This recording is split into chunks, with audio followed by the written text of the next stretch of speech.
존경하는 황운하 의원님 질의해 주시기 바랍니다. 네. 계속해서 검찰개혁 관련해서 질의하겠습니다. 이재명 대통령의 대선 공약이 수사기소 분리였고 후보자께서도 동의한다고 이렇게 말씀하셨습니다. 사실은 문재인 정부에서도 대선 공약이 수사기소 분리였습니다. 그렇지만 수사기소 분리는 그때 달성하지 못했습니다. 결과적으로는 이제 검찰개혁에 실패했다라는 평가도 받고 있습니다. 물론 공수처를 만들었다든지 또 뭐 경찰의 국수본을 만들었다든지 뭐 또 여러 의미 있는 성과가 물론 있습니다만 또 단계적으로 검찰개혁을 해야 한다는 그런 측면에서 볼 때 그 한계가 있었다라는 그런 부분도 인정해야 하지만 결과적으로는 수사기소 분리라고 하는 공약은 까지는 도달하지 못했습니다. 지금 검찰개혁에 대해 관심이 있는 분들은 이재명 정부는 절대 실패해서는 안 된다. 문재인 정부의 실패 결과가 윤석열 집권이라고 하는 아주 참혹한 결과를 빚었기 때문에 이재명 정부는 절대 실패해서는 안 된다라는 부분에 대해서 많이들 기대도 하고 우려도 좀 하고 계십니다. 그런 시각에서 좀 질문을 드리겠습니다. 문재인 대통령 시절에 검찰개혁 실패한 가장 큰 원인은 골든타임을 놓쳤다. 이런 지적입니다. 즉 초기에 적폐청산이 불가피했었죠. 그 적폐청산 시대적 과제였기 때문에 불가피했고 적폐청산을 당시에는 검찰 손에 맡길 수밖에 없었다. 물론 돌이켜보면 꼭 검찰 손에 맡겼어야 되냐 하는 그런 그 부분에 대해서 성찰할 부분이 있지만 어쨌든 당시는 검찰 특수부에 맡길 수밖에 없었고 그 과정에서 검찰 특수부가 오히려 비대화되는 그런 현상으로 연결이 됐고 그 특수부 수사를 주도한 특수통검사인 윤석열은 공정과 뭐 정의의 화신처럼 등장을 해버렸죠. 그러다가 윤석열은 살아있는 권력을 수사한다면서 직접 대통령의 인사권에 도전해가면서 직접 청와대를 겨냥하고 수사 대상도 아니고 수사권이도 아닌데 툭하면 압수수색한다고 그러면서 살아있는 권력 수사한다. 그 과정에서 아시겠지만 조국 전 법무장관이 검찰 개혁을 강도 높게 추진할 것 같으니까 요거 막아야겠다. 또 그 당시에 윤석열의 머릿속에는 이제 내가 국민적 영웅 등장했기 때문에 내가 대통령 후보가 될 수 있어. 이쪽 당에서 될지 저쪽 당에서 될지 모르겠지만 어쨌든 내가 가능성이 있어. 이게 상황을 놓고 보면 그 중에 강력한 그 경쟁자가 될 잠재의 경쟁자가 조국이라고 볼 수 있는데 이거 좀 제거할 필요가 있겠다라는 생각도 했을 법합니다. 아무튼 그렇게 돼서 수사기소 분리는 결국 실패하고 검찰 정권이 탄생하게 됐습니다. 그래서 그 과오를 반복하지 않아야 되겠는데 우선 검찰개혁은 아까 말씀드린 것처럼 입법으로 해야 할 일이어서 총리로 취임하신다 하더라도 총리님의 의지, 대통령님의 의지만 가지고 되는 건 아닌 것이죠. 국회에서 입법으로 해결해야 됩니다. 그 입법을 언제까지 마무리 지을 것인가에 대해서 국회에서 또 역시 많은 논의가 필요하고 국회에서 해야 할 일이지만 입법 후에도 또 유예기간, 시행까지 유예기간을 좀 둬야 한다. 이게 큰 변화이기 때문에 그러면은 1년에서 1년 반 정도 좀 시간이 걸리지 않을까 이렇게 보는 것이죠. 그 사이에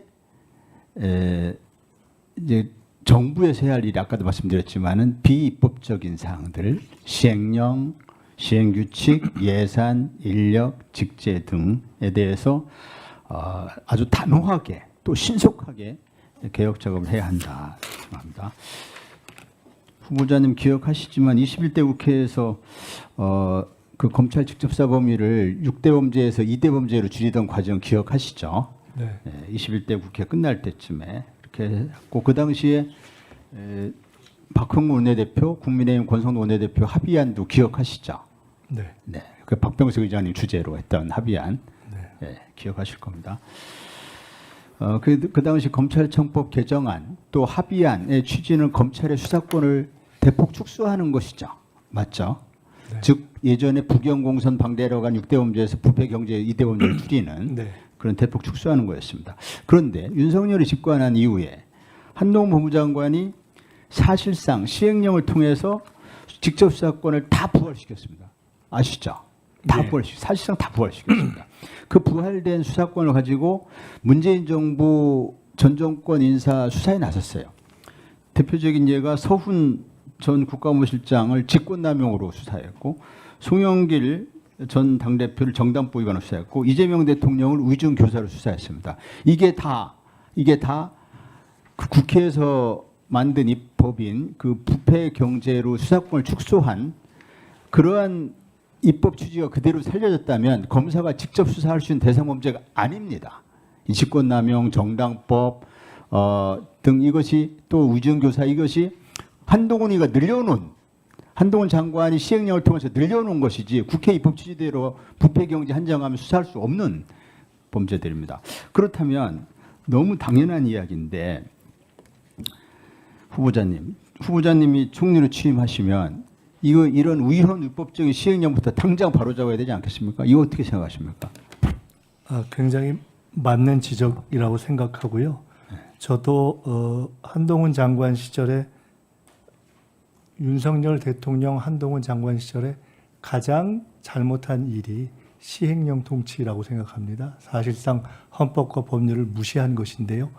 그것의 후과를 바로잡는 개선 작업이 반드시 필요한데 제가 관심이 있어서 한번 그냥 이렇게 개인적으로 살펴보니까 생각보다 상당히 많더군요.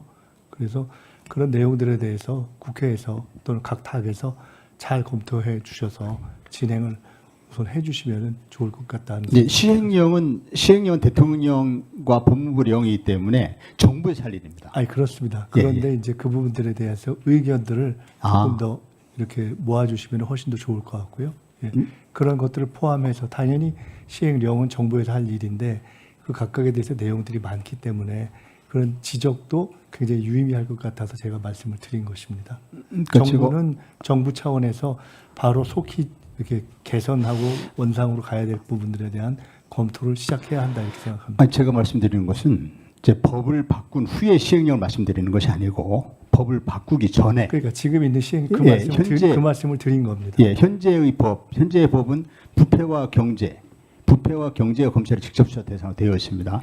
지금 한동훈 장관이 시행령으로 모든 범죄를 늘려놨습니다. 부패, 경제 모든 범죄 넣어버렸거든요.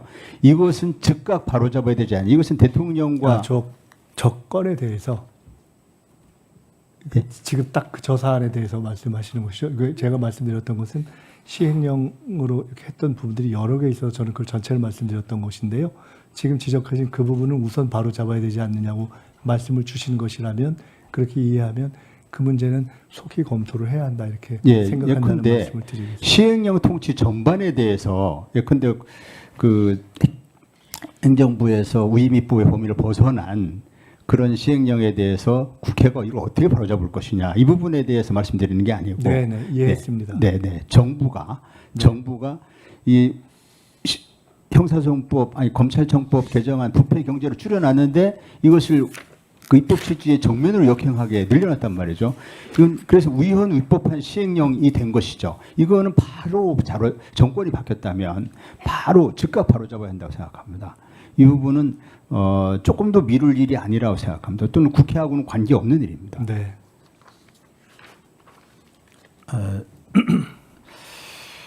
이제 그 마지막으로 이제 그 부패 경제로 대폭 수사 범위를 줄여놨기 때문에 이에 수반돼서 인력과 예산이 또 줄여야 됩니다.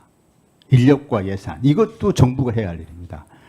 근데 예산은 이번 금년 예산부터 이것이 줄어야 됩니다.